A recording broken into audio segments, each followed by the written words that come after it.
Hello everyone, आपका स्वागत है मेरे चैनल फुजोशीलम में। आप लोग कैसे हैं? आई होप कि आप लोग ठीक होंगे। तो चलिए हम स्टोरी की स्टार्टिंग करते हैं।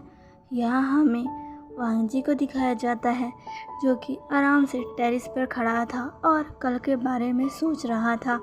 तभी उसे अपने पीछे किसी की आहट महसूस होती है। वांग जी जो कि ये आहट सुनकर चौकन्ना हो जाता है। वो मन में सोचता है इस वक्त कौन आया होगा। ऐसा सोचकर वो पीछे मुड़कर देखता है तो पीछे देखकर वो शॉक हो जाता है क्योंकि वहाँ कोई और नहीं बल्कि विंग था। विंग को देखकर वांग जी उसी को देखने लगता है। विंग जो कि वांग जी को ही देख रहा था। विंग अब वांग जी के करीब आने लगता है। वांग जी कहता है तुम यहाँ क्या कर रहे हो? विंग जो कि वांग जी के करीब आता है और कहता है कुछ नहीं, बस मुझे नींद नहीं आ रही थी इसलिए मैं यहाँ टेरेस पर आ गया और जब मैंने यहाँ आकर देखा तो तुम यहाँ पहले से ही थे। वांग जी जो कि ये सुनता है और विंग को कोई भी जवाब ना देकर पीछे की तरफ मुड़ जाता है। विंग भी वांग जी के साथ आकर ही खड़ा हो चुका था। विंग कहता है तो तुमने क्या सोचा है? वांग जी कहता है किस बारे में? विंग कहता है कल के बारे में। वांग जी कहता है मैं तुम्हें पहले ही बता चुका हूँ। विंग कहता है पर मैं इसके लिए तैयार नहीं हूँ। वांग जी कहता है मुझे कोई फ़र्क नहीं पड़ता। विंग कहता है वांग जी। ऐसा कहकर वो वांग जी को देखने लगता है। वांग जी विंग को देखता है और कहता है तुम्हें मुझसे इस तरह बात करने का कोई हक नहीं है। विंग जो कि एक गहरी सांस लेता है और कहता है मैं जानता हूँ पर देखो मैं नहीं जानता कि तुम पार्क शिन से इतनी नफ़रत क्यों करते हो। आखिर तुम्हारी क्या दुश्मनी है पार्क शिन से जिससे तुम खुद की भी फिक्र नहीं कर रहे हो। देखो वो बहुत समय से इस चीज़ में है। वो कोई कच्चा खिलाड़ी तो होगा ही नहीं। उसने कुछ ना कुछ तो तैयारी कर रखी होगी। हमें पहले सब कुछ समझना चाहिए फिर उस पर अटैक करना चाहिए। तुम इतनी जल्दी क्यों कर रहे हो? वांग जी जो कि विंग की तरफ देखकर कोई जवाब नहीं देता। वो अब सामने की तरफ देखने लगता है। विंग कहता है जवाब दो। तभी वांग जी कहता है मैं तुम्हें जवाब देना ज़रूरी नहीं समझता। मैंने जो कहा वही होगा। हम कल ही उस पार्क शिन को ख़त्म कर देंगे और तुम चिंता क्यों कर रहे हो? उसे मैं ख़त्म करने वाला हूँ। जो होगा मेरे साथ होगा। तुम्हें फ़िक्र करने की कोई ज़रूरत नहीं है। विंग कहता है मुझे इसी बात की फ़िक्र है कि तुम उसे मारने जाओगे। अगर तुम्हें कुछ हो गया तो? वांग जी विंग की तरफ देखता है और कहता है तो क्या? तुम्हें इससे कोई फ़र्क नहीं पड़ना चाहिए, समझे? तुम मेरे कोई नहीं लगते। तुम्हारा मेरे साथ कोई रिश्ता नहीं है, समझे तुम? विंग से गुस्सा आने लगा था। विंग कहता है कोई रिश्ता नहीं है। मेरा और तुम्हारा तो रिश्ता बहुत गहरा है। क्या तुम उस टेम्पल के पुजारी की बात भूल गए? उन्होंने क्या कहा था? हम दोनों सोलमेट्स हैं। वांग जी कहता है बकवास था वो सब। मैं इन सब चीज़ों में नहीं मानता। वो कुछ भी नहीं था। तुम मेरे कोई सोलमेट्स नहीं हो। मैं तुम्हारा कोई सोलमेट नहीं हूँ। हम दोनों अलग हैं। हम दोनों के रास्ते अलग हैं। तुम्हें अपनी लाइफ में क्या करना है ये तो मैं नहीं जानता, पर मेरी लाइफ का एक ही गोल है, उस पार्क शिन को अपने हाथों से मारना, जो कि मैं कल करने वाला हूँ और इसके लिए मुझे कोई नहीं रोक सकता, समझे तुम? ऐसा कहकर वांग जी विंग को देखने लगता है। विंग वांग जी को देखता है और कहता है ऐसी क्या बात है, प्लीज़ मुझे बताओ। वांग जी कहता है तुम्हें ये क्यों जानना है? आखिर मेरा और पार्क शिन का रिश्ता क्या है ये तुम जानकर क्या करोगे? विंग कहता है कि मैं जानना चाहता हूँ। आखिर ऐसा क्या है जो तुम खुद की भी फिक्र नहीं कर रहे? वांग जी कहता है ये जानना तुम्हारा काम नहीं है, समझे तुम? और हाँ, बेहतर यही होगा कि अभी तुम अपने रूम में जाकर सो जाओ क्योंकि कल हमें बहुत कुछ करना है। ऐसा कहकर वांग जी वहाँ से जाने लगता है। विंग वांग जी का हाथ पकड़ लेता है। वांग जी उसे घूर कर देखकर कहता है मैंने कहा था ना दोबारा ये सब मत करना। विंग कहता है मैंने कुछ नहीं किया। मैं बस तुम्हारी फिक्र कर रहा हूँ। मैं चाहता हूँ कि तुम्हें कुछ ना हो। वांग जी ये सुनता है। पता नहीं क्यों उसे एक अलग सी फीलिंग होती है, पर फिर भी वो खुद को संभालता है और कहता है मेरे साथ कुछ भी हो इसकी फ़िक्र तुम्हें नहीं करनी चाहिए, समझे तुम? तुम्हें बस जितना कहा गया है उतना ही करो। ऐसा कहकर वांग जी अपना हाथ झटकता है और वहाँ से चला जाता है। विंग जो कि वांग जी को ही देख रहा था और वांग जी वहाँ से जा चुका था।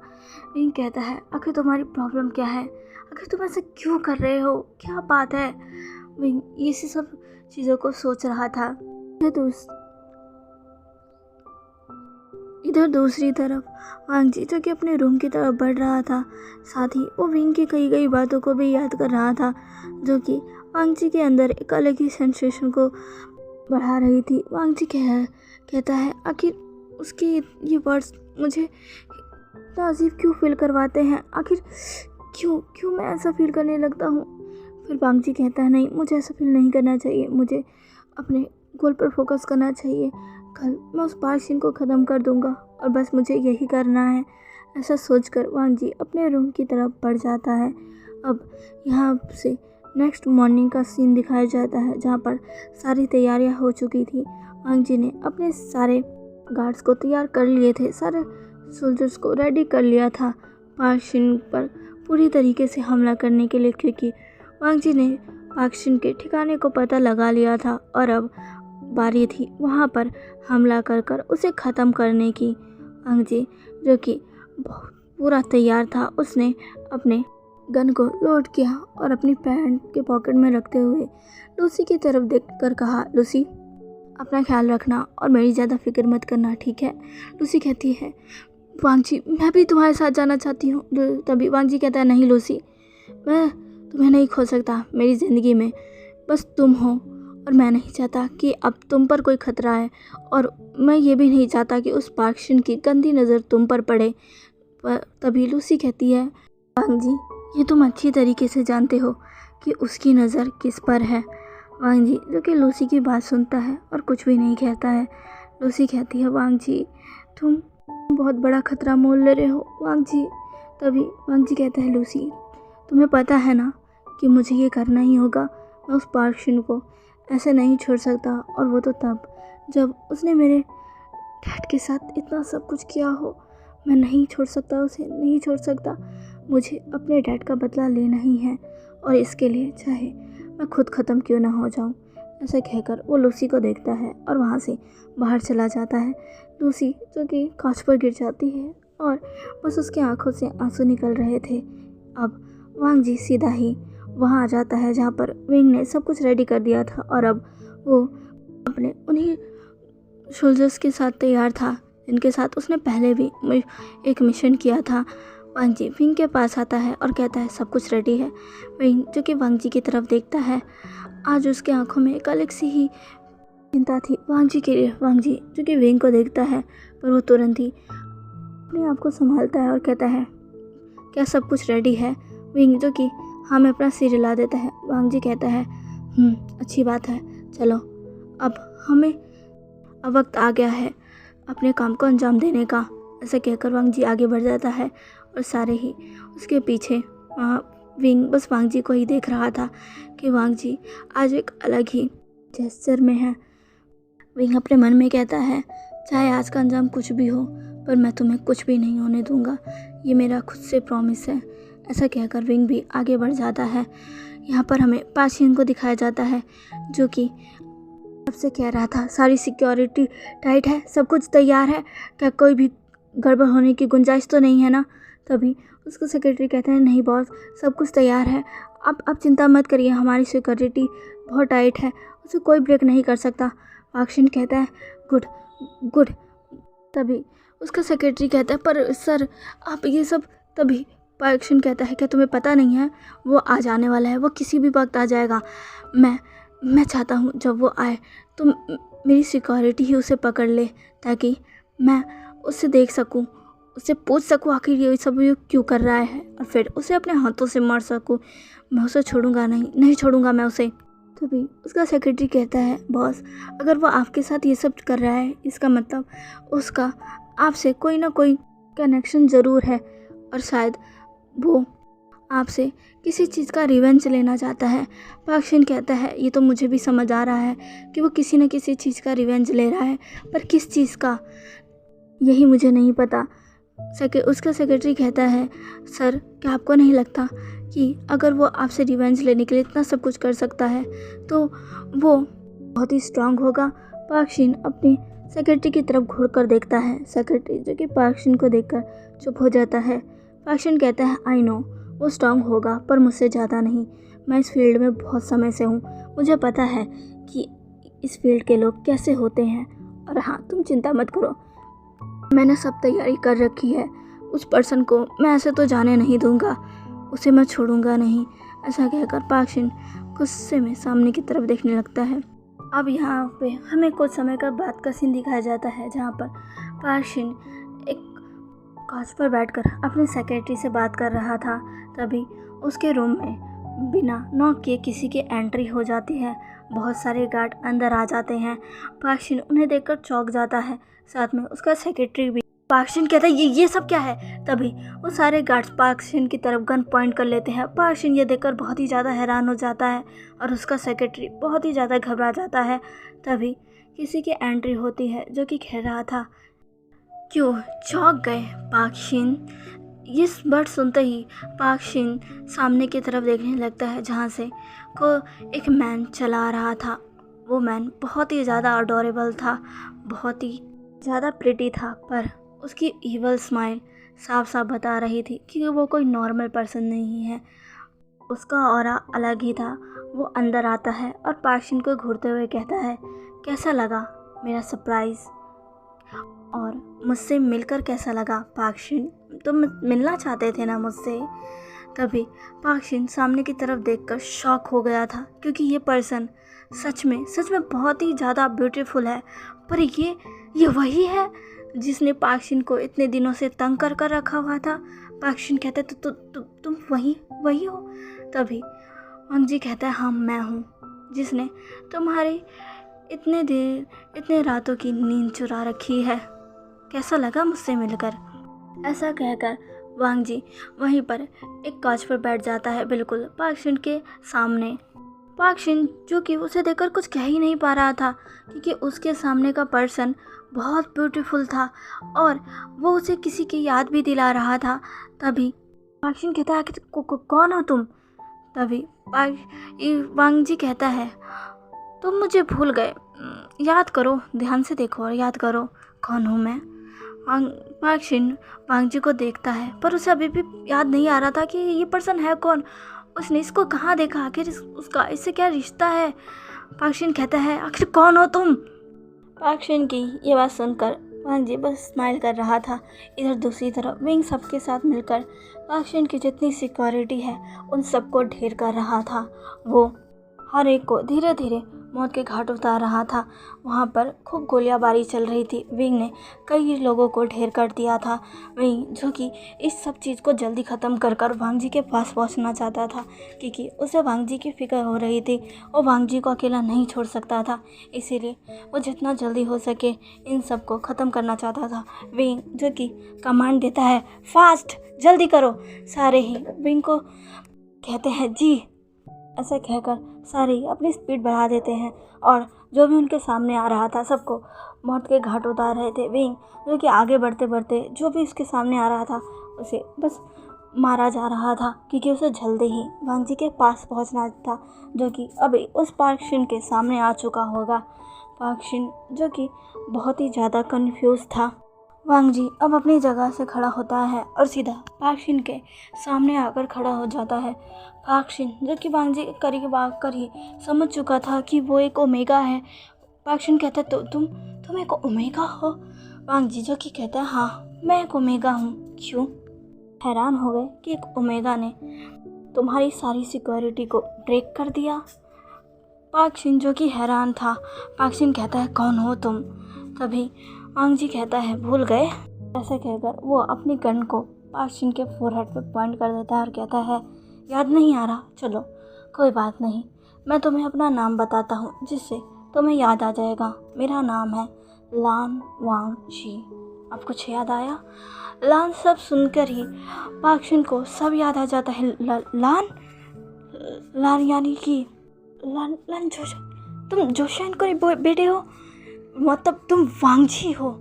ऐसे कहकर वो वांग जी को देखने लगता है। वांग जी जो कि इवल स्माइल के साथ कहता है, फाइनली तुम्हें अब याद आ गया कि मैं कौन हूँ। पाक शिन जो कि वांग जी की तरफ घूरता है और उसके चेहरे पर एक इवल स्माइल आ जाती है। वांग जी जो कि समझ नहीं पाता है। वांग जी कहता है, क्या हुआ?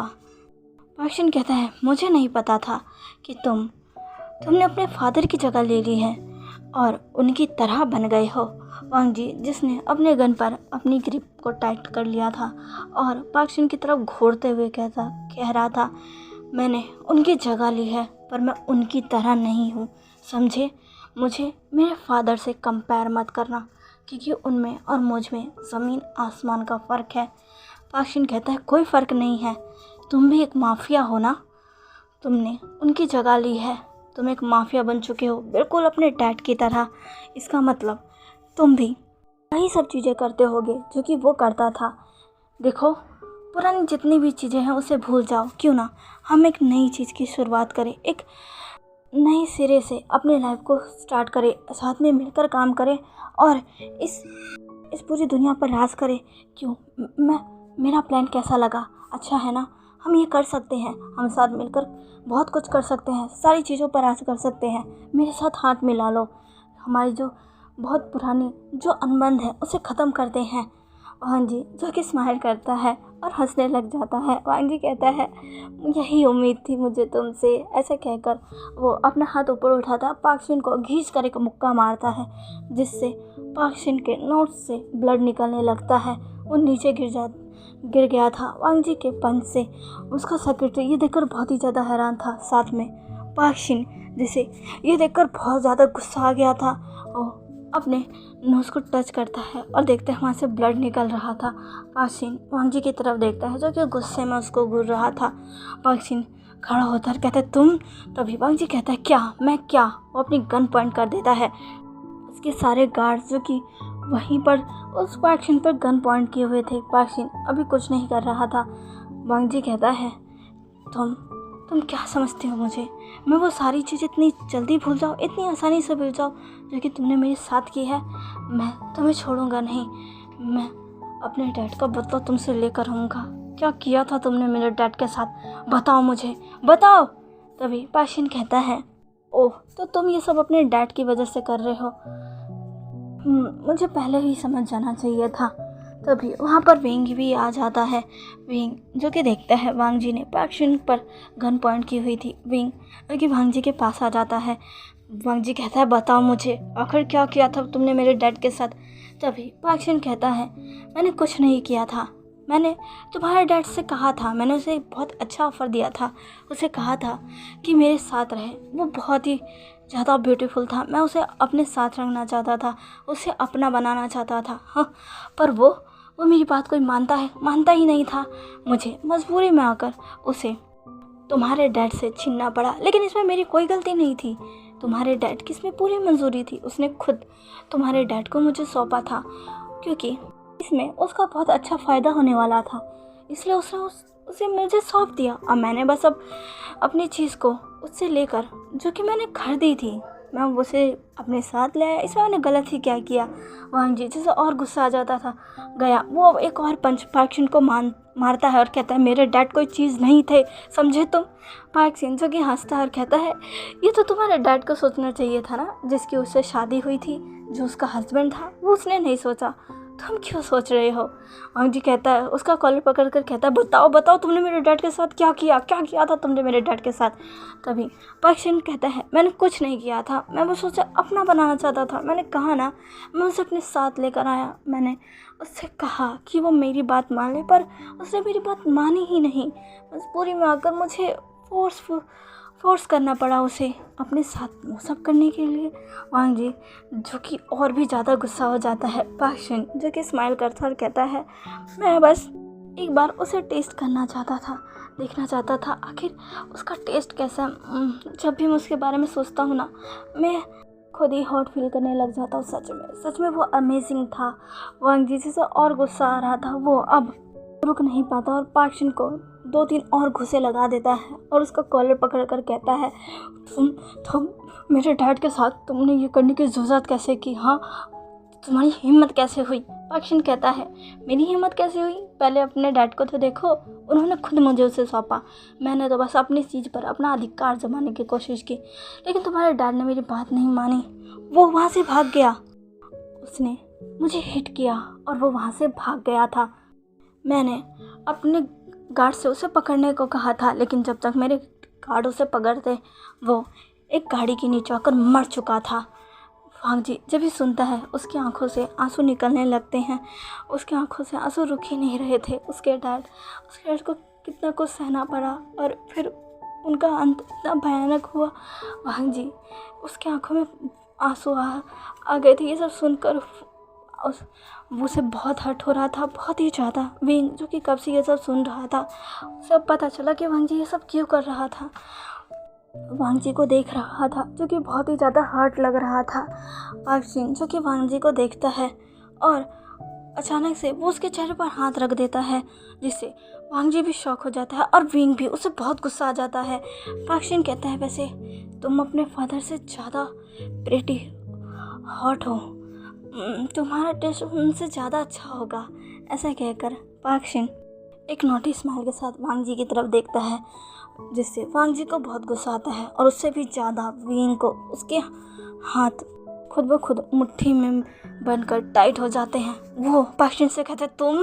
तभी वांग जी कहता है बीच में बताओ मैं हूँ। वांग जी अब पाक सिंह को देखता है जो कि उसे शेमलेसों की तरह घूरा जा रहा था। तो चलिए गाइस, आज के लिए बस इतना ही। आज का पार्ट आपको कैसा लगा प्लीज़ प्लीज़ प्लीज़ मुझे कमेंट करके ज़रूर बताइएगा और प्लीज़ मेरे चैनल को लाइक, सब्सक्राइब एंड शेयर कर दीजिएगा। मिलते हैं इसके नेक्स्ट पार्ट में। बाय।